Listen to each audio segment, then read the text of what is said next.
इस नए एक्सप्लेनर में आपका स्वागत है। आज हम एक बहुत ही दिलचस्प टॉपिक को डिकोड करने वाले हैं। Check long term visa approve होने के ठीक बाद एक सफल एप्लीकेंट को आगे क्या करना होता है। लोग अक्सर सोचते हैं कि भाई वीज़ा अप्रूव हो गया मतलब सफ़र ख़त्म, लेकिन असलियत में असली भागदौड़ तो वहीं से शुरू होती है।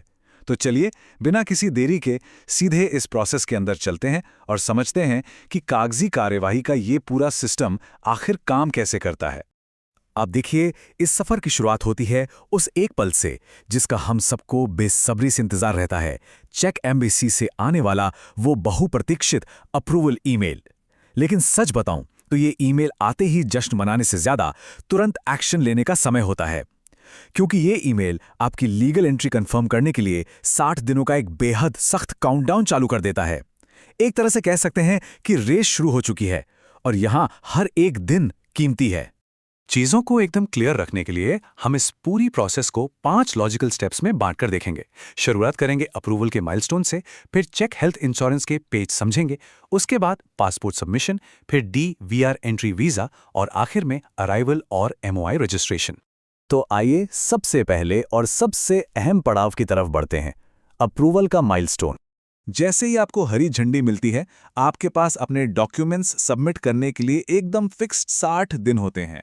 इस 60 दिन की छोटी सी विंडो के अंदर आपको एम्बेसी को अपना ओरिजिनल वैलिड पासपोर्ट और उसके साथ एक बहुत ही खास तरह के हेल्थ इंश्योरेंस का प्रूफ देना होता है। ये कोई नॉर्मल पेपरवर्क नहीं है, ये एक बहुत ही स्ट्रिक्ट डेडलाइन है जिसे किसी भी कीमत पर मिस नहीं किया जा सकता। अब चलते हैं दूसरे स्टेप की तरफ, जो इस पूरी नौकरशाही का शायद सबसे पेचीदा हिस्सा है, check health insurance. 4 lakh euro. जी हां, आपने बिल्कुल सही सुना। एक्ट नंबर 326/1999 के हिसाब से आपके पास हर एक एक्सीडेंट के लिए कम से कम 4 लाख यूरो का विशाल मिनिमम कवरेज होना ही चाहिए। और इस नियम को जो चीज इतना सख्त बनाती है वो ये है कि इसमें कॉस्ट शेयरिंग यानी खर्च का कुछ हिस्सा खुद उठाने की बिल्कुल भी इजाजत नहीं है। कवरेज पूरे 100% फुल होनी चाहिए।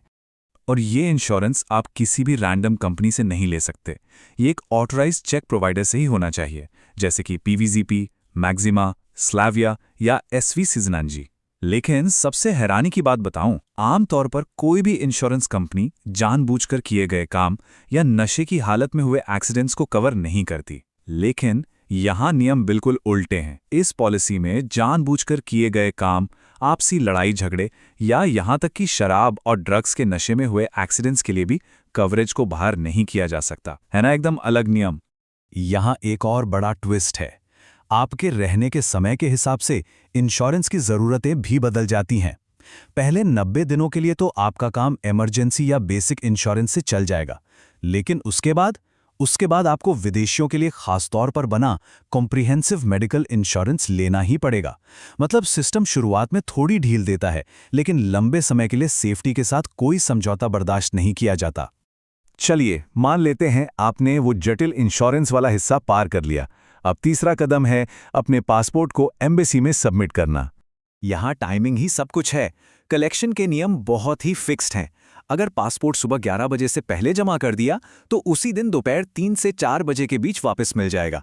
लेकिन अगर 11 बजे के 1 मिनट बाद भी जमा किया तो आपको अगले वर्किंग डे की दोपहर तक इंतजार करना पड़ेगा। जो लोग दूसरे शहरों से सफर करके आते हैं ना, उनके लिए ये छोटी सी जानकारी पूरा 1 दिन और एक्स्ट्रा खर्च बचा सकती है। खैर, अच्छी बात यह है कि इस प्रोसेस में थोड़ी सहूलियत भी है। जरूरी नहीं कि आप खुद ही एम्बेसी के चक्कर काटें। आप एक प्रॉपर पावर ऑफ अटॉर्नी देकर किसी भी ऑथराइज्ड इंसान को अपनी जगह भेज सकते हैं। ये सच में उन लोगों के लिए एक बहुत बड़ी राहत की बात है जो बार बार सफर करने से बचना चाहते हैं। पासपोर्ट और इंश्योरेंस का काम हो गया, तो अब आता है हमारा चौथा step, the DVR entry visa. जब आपको पासपोर्ट वापस मिलता है तो उसमें ये D/VR कोड वाला एक वीज़ा स्टिकर लगा होता है। अब ध्यान दीजिएगा, ये आपका फाइनल रेजिडेंसी कार्ड बिल्कुल नहीं है। ये सिर्फ एक सिंगल एंट्री पास है जो 6 महीने के लिए वैलिड होता है और आपको चेक रिपब्लिक में एंट्री लेकर अगले 60 दिनों तक रुकने की परमिशन देता है, ताकि आप वहां जाकर अपना असली और फाइनल रजिस्ट्रेशन पूरा कर सकें। ये बस एक ब्रिज की तरह है। और अब हम पहुंचते हैं 5वें और फाइनल स्टेप पर, आपका अराइवल और MOI रजिस्ट्रेशन। जैसे ही आपकी फ्लाइट चेक रिपब्लिक में लैंड करती है, एक नया 30 दिन का काउंटडाउन चालू हो जाता है। इन 30 दिनों के अंदर अंदर आपको मिनिस्ट्री ऑफ द इंटीरियर यानी MOI के ऑफिस में हर हाल में हाजिरी लगानी होती है और अपना बायोमेट्रिक डेटा देना होता है ताकि आपका ऑफिशियल रेजिडेंस कार्ड बन सके। और हाँ, जैसा हमने पहले बात की थी, 90वें दिन उस बेसिक इंश्योरेंस को कॉम्प्रिहेंसिव में बदलना मत भूलिएगा, वो भी इसी प्रोसेस का हिस्सा है। इस आखिरी मंजिल को फतह करने के लिए आपको कुछ बहुत ही ज़रूरी पेपरवर्क करना होता है। सबसे पहले आपको MOI ऑफिस में ये ऑफिशियल रजिस्ट्रेशन डिक्लेरेशन फॉर्म भरकर और साइन करके देना होता है। ये इस बात का पक्का और फॉर्मल सबूत है कि आप लीगली देश में आ चुके हैं और सारे नियमों का पालन कर रहे हैं। और उस डिक्लेरेशन फॉर्म के साथ साथ ये personal identity number request form भरना भी उतना ही ज़रूरी है। ये नंबर समझ लीजिए वहाँ के सिस्टम में आपकी एंट्री की असली चाबी है। चेक रिपब्लिक के एडमिनिस्ट्रेटिव सिस्टम में पूरी तरह से फिट होने और रोज़मर्रा की सर्विसेज का फ़ायदा उठाने के लिए ये नंबर होना मस्ट है। इसके बिना आपकी रजिस्ट्रेशन प्रोसेस अधूरी ही मानी जाएगी। तो इस पूरी भूल भुलैया जैसी प्रोसेस को समझने के बाद एक बहुत ही गहरा सवाल जहन में आता है।